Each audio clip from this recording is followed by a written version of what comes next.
What is Sligo best known for? Well, according to a quick Google, it's world renowned for its beauty of its landscape and the warmth of its people. Both traits encapsulated, of course, every day by the man to my right. It's Arthur J.O.D. Hello. I was a little less detailed. Are you well? Flying, yeah. You seem it. This past month, while one era-defining Irishman in sports, formerly named Mr. Hannon in his early 30s, walked away, another, thankfully, is staying in the game. With sadness and gratitude, we say goodbye to on-pitch Declan. With relief and joy, we welcome home in studio Shane. Hannon. Imagine why.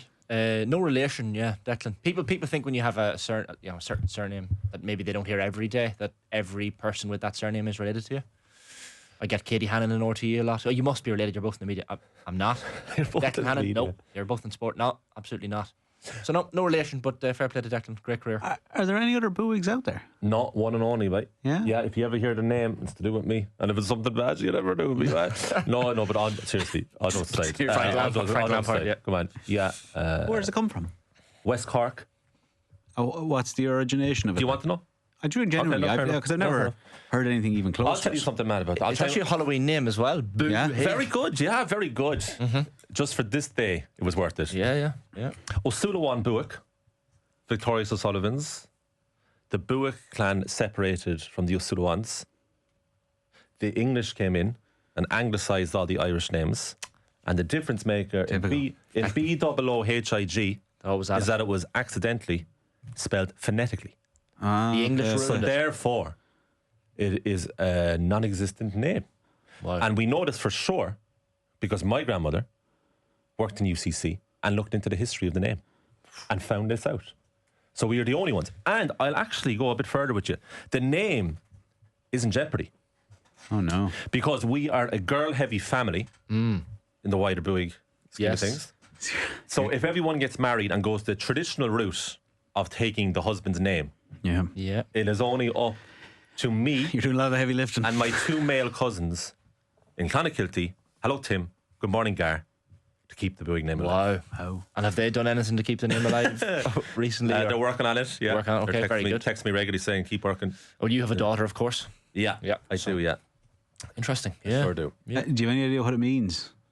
Or what the original... I think Bua is win, isn't it? Okay. Yeah. Oh, yeah, okay. So I guess it sorry. derives from that. So what's her name? Askelliga. It is that is it. Just It's Irish, yeah. Oh, right, okay. Because Colm BOO-hig is both Irish and English. Very good. Yeah. Yeah. So What's OD in Irish? Like some variation of just O and close. DHEA or D. Yeah. Oh, yeah. That's the only way I've ever seen it anyway. But yeah. where does Hannon come from? Which county? Sean O'Hannon is Adam Dum. Galway, Limerick. Yeah, Galway, Limerick. I think it was Clare. Your papa's a Galwegian. He's Dunmore, North Galway. Yeah. Yes, yeah. Bit of inside baseball is I know Declan Hannon's cousin David, who was a ringer for Paul Merson. Right, okay. How did we get here? 7:34 a.m. on Friday morning. It is Halloween.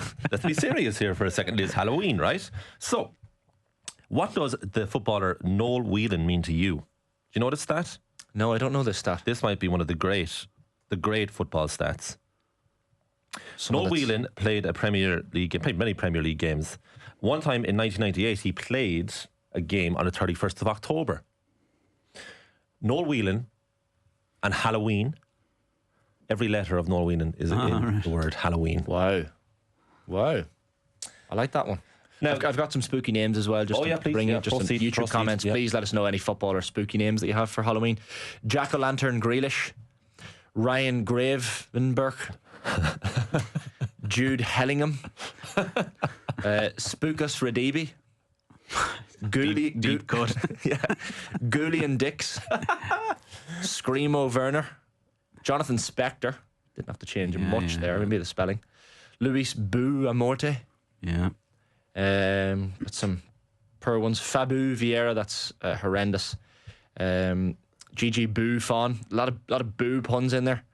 But I did look it up, and funny, Google and AI and Google tells you a few names, decent ones, Casper Schmeichel and Virgil Vamp Dyke being a couple of others, but then they just have Luis Suarez Just Luis Suarez. Just written down. Not even a play on Some words. great ones there. Yeah. They're great names, of course, and we use words to describe them. But there is a visual here, a visual that only myself and Jojo know about until right now. Check this out. This is Napoli's jersey from 2023, Halloween themed.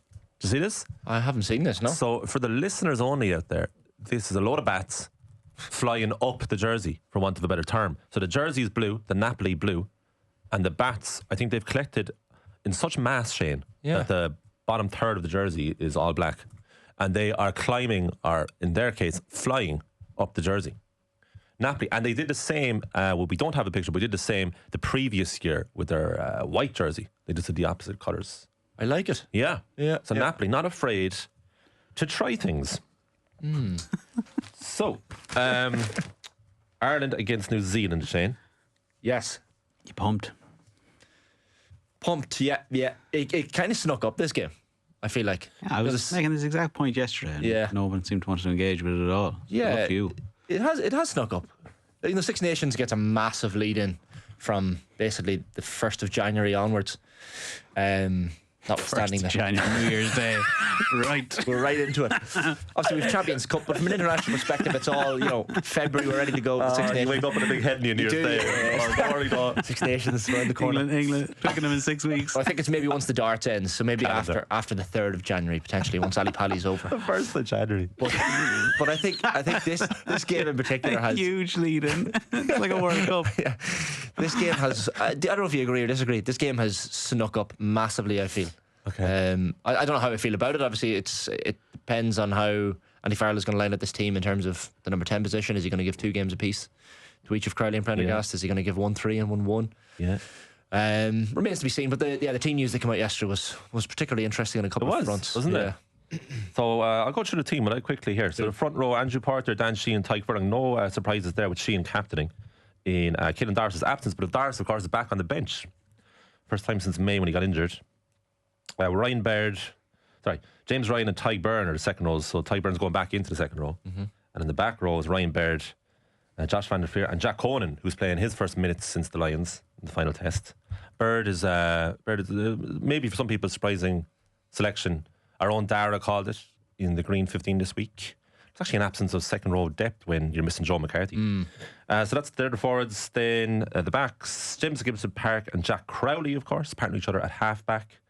Out wide, you have James Lowe and then Tommy O'Brien. Full back is Jamie Osborne. The second centre is Gary Ringrose. But inside centre, wow, big Stu, Stuart McCluskey, who, of course, is a friend of ours, who was on with us during the Six Nations this year. Until he got called in. And made no bones about it that he would rather have been in the Six Nations. And he manifested that for himself.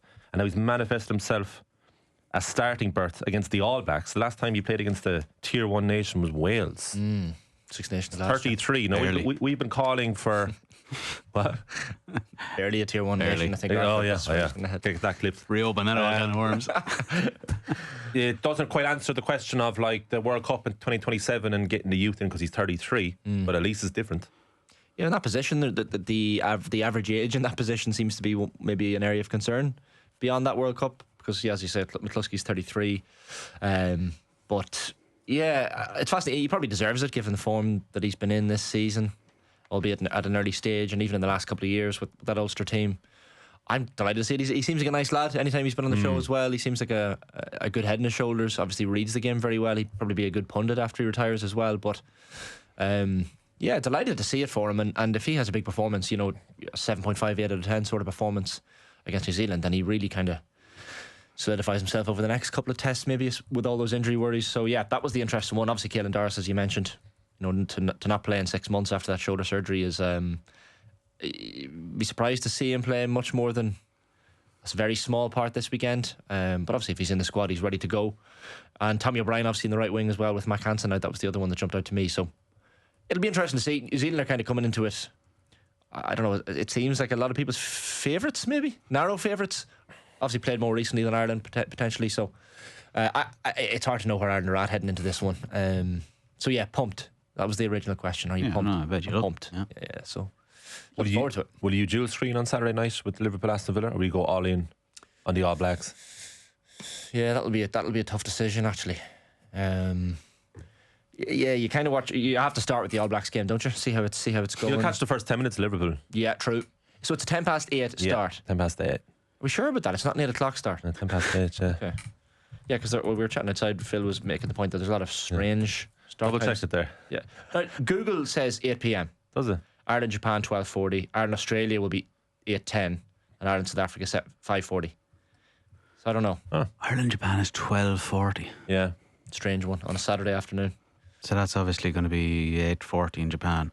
Good for the lads, yeah. But God Almighty, yeah, that'll be a low tempo game. Yeah, big time. Yeah, that's the second one, Saturday week, the 8th of November. So yeah, strange kickoff times, but I'm still open to correction. But according to Google, it's an 8 p.m. start tomorrow night. That was 8:10. We had the great Ben Smith on yesterday. Oh yes, He was talking about he scored one of the cancellation tries that turned out to be in Soldier Field Part 1. And he's confident, but there's a bit of trepidation from the Kiwis towards Ireland. yeah.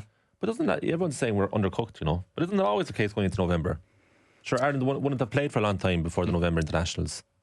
Yeah, it's hard to get up to the peak of international rugby. So, but a lot of them would have played at the Lions. True. So You weren't at Soldier Field. Jar was at Soldier Field, wasn't he? sure was, yeah. No.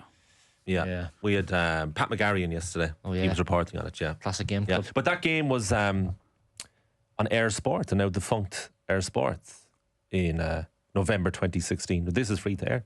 So there's a bit of a mythology to that game. Not so much this time around. You calling it? Ireland? New Zealand? We'll get back to this, of course. Yeah, we'll get back to it. New Zealand, I think, will maybe shade it, but yeah, I'm not going to lean too heavily into that. I'll tell you Tough how game. excited some people are about this game anyway. Some people. Right? Quinny will be on. Remotely. I'll tell you how it's coming on remotely. Darren Smith-Nathan is off today. He's off today. He's not working, but he's coming on later because he's so excited about Stuart McCluskey. It's adorable for these Ulster lads. Are you happy? Like even though I'm from the province of Proud Ulster, Ulsterman. I wouldn't really define myself as an Ulster lad. What My province wouldn't. would generally. you support Connacht over Ulster in rugby? When I was younger, I probably did, yeah, because Dad was your dad? Connacht. Yeah, I tended to. Yeah, when Ulster Championship rolls round. Ulster Championship rolls around. Yeah. I'm very much an Ulster man. Yeah. So Yeah, what? So yeah. what is it? But I'm not an Ulster man. It's just you know that obviously there's a lot of politics there with the Ulster rugby team. Really? Yeah, a little bit. But it just would never have. And also Monaghan's not a massive rugby county, notwithstanding Tommy Bowe. So you know it was never a thing. It's more of a private school thing. I came from more of a working class sort of environment. Oh, is Dara privileged? Dara potentially could be privileged. Yeah. He's got the double barrel surname, which helps. Do you know? I'm not. Dara's definitely not a privileged man. He's a good guy man as well, in fairness. But any chance I get to slag a cat? You meant man, that I as a will. compliment when you say he's definitely not a privileged man. True. Yes. Yeah. Well, I did say his initials stood for "Don't Spend Nahan" because he's from Cavan, of course. That was the crappy quiz. Yeah. That came up in the intro last week. It did. Yeah. All right. Now you were listening to or reading, I should say, Bruno Fernandes. Yeah. And I had missed this, right? So the crack was 300 appearances for Manchester United. Wanted to market and explained the Saudi stuff. Yeah. They put him in front of the media. Well, he put himself in front of the media. He's obviously very giving of interviews, but spoke for half an hour to journalists. And I heard Laurie Whitwell talking about this during the week. He was there, and just fascinating him talking about the Saudi Arabia links. It certainly haven't gone away and won't be going away, but a conversation with his wife was very much the reason why he decided to stay. She asked him, "Have you achieved all you want to achieve at Old Trafford?" And of course the answer was no. So he decided to keep going. Spoke to Cristiano Ronaldo as well about what it's like over there, and it certainly hasn't gone away. But he wanted to go away between now and the end of the World Cup, and of course Portugal, one of the fancy teams in the World Cup. But he also really spoke interestingly about. He said, "Look, I have obviously people say I've been one of the best players for United in recent seasons. I want that to stop." And we're starting to see the dividends of that now with Cunha and Mbeumo to the fore, and maybe the reliance on Bruno will be a bit less. And he also said very interestingly that he feels he is running more now in his current guys this season in that position, kind of with Casemiro alongside him. Maybe it's because Casemiro's beside him, but he's running more now than he was in that kind of number 10 role, which I found really interesting as well. I kind of had him in the back of my head that maybe he's doing less running, but not the case according to Bruno Fernandes. So yeah, he's and you mentioned this before the show, and you asked the question to myself and Arthur: Is he a club legend? Like I think the answer immediately to that is yes. And I know maybe he hasn't lifted a Premier League trophy with the club, and that's probably what he wants to achieve before he leaves. Whether or not he's going to achieve that, I don't know. Jim Ratcliffe, I think, said 2028, wasn't it, in those plans for maybe getting back and lifting a Premier League trophy. Feels far away at the moment, but I think Bruno Fernandes immediately goes into the club legends category, because he's not a cult hero. He's above that, of course. Yeah. So I think he's reached legend status. I don't think that's a controversial thing to say, is it? What do you think? Yeah, it'll probably depend a little bit on what happens after. If it's kind of if they get back to some semblance of where they were, then he's a good man who kind of kept the candles burning in harder years. But you can't really fault what he's done. He's been definitively there. But like, it's funny you're chatting about this. Like, you're kind of talking about all the post Ferguson signings. So he's far and away the best of them. Oh yeah. Because you're only looking now and you're like weighing on everything else. It's very early days, but like, he's like, oh, this one's actually worked. But in terms of what he's done, like, he's been fantastic. Like, his numbers and stuff are amazing. Like, and he's kind of, you never know. Like, I don't think it's so simple to say as if if he wasn't there, things would be so much worse. I'm sure things would just be different. Yeah. But he's just, he's done extremely well. He's not perfect, but he's done extremely well. So it'd be hard. Like, it's a different sort of thing. I'm having that. Yeah, that's a pretty good summary for me. Is that like his numbers are off the charts? Yeah, crazy. Lampardian from midfield. Yeah, but I think the crucial point there is, without him, would they be better or worse? They'd just be different, and I'm totally on board with that too. So it's a weird one with him, because I think he just annoys people, doesn't he, with his gesticulating and that's just a personality. Yeah, there's something about the people like but like, he signed for the club in January 2020, so it's approaching 6 years, and the amount of times he's bailed that team out. Yeah, and always basically been able to play. Doesn't get injured, and the guy plays the whole game. And he had to have done many a post-match interview where he's explaining why they just lost 3-0. And he's also statesman, like, in his leadership style. Like, he's, even that time, was it last year for the FA Cup final, he offered to pay for accommodation and travel and tickets for club staff that were maybe getting those privileges pulled. So, like, he always stands up and speaks out in these things. Now, I'd be interested to hear him. Look, footballers aren't perfect, but as that statesman-like figure, obviously heading over to play potentially in Saudi Arabia, a country with so many human rights abuses, I'd be interested to hear his take on that. I'm sure that will come up in the conversation over the next year or two if he does head over there. But really likeable kind of guy off the pitch in his interviews, and I can see why opposition fans maybe don't like him, but he's been a massive servant to Manchester United, and maybe another year or two and lift another couple of trophies potentially. Leaves as a legend. A stacked production box there, because Keith Friday has joined Keith Tracy, so we'll have him imminently in here. We'll get two of them are here. Yeah, we'll get them on that. Never seen together. Liverpool during the week, how would you describe them? A bit abysmal. But the issue here I have with Liverpool during the week was I thought Arne Slot's selection was nothing short of a disgrace. Like, a lot of people have used this argument in the sense that the paying fans are heading to a match. A lot of them heading over from this country, heading over and paying accommodation because it's obviously an evening game, flights, ferry, whatever it might be. And Liverpool tickets aren't easy to come by, even Carabao Cup games. But I just thought he was throwing in the Carabao Cup towel at a time when the club needs results in any competition. It's a mini crisis. I'm not going to call it a crisis, but the recent results at Liverpool have been a mini crisis, and that's when you need a result in the Carabao Cup against the Palace team that, by the way, are half taking the piss out of them on social media before, during, and after the game. What they say? They're kind of just like, before the game it was like, it's Liverpool again, and a lot of people were taking from that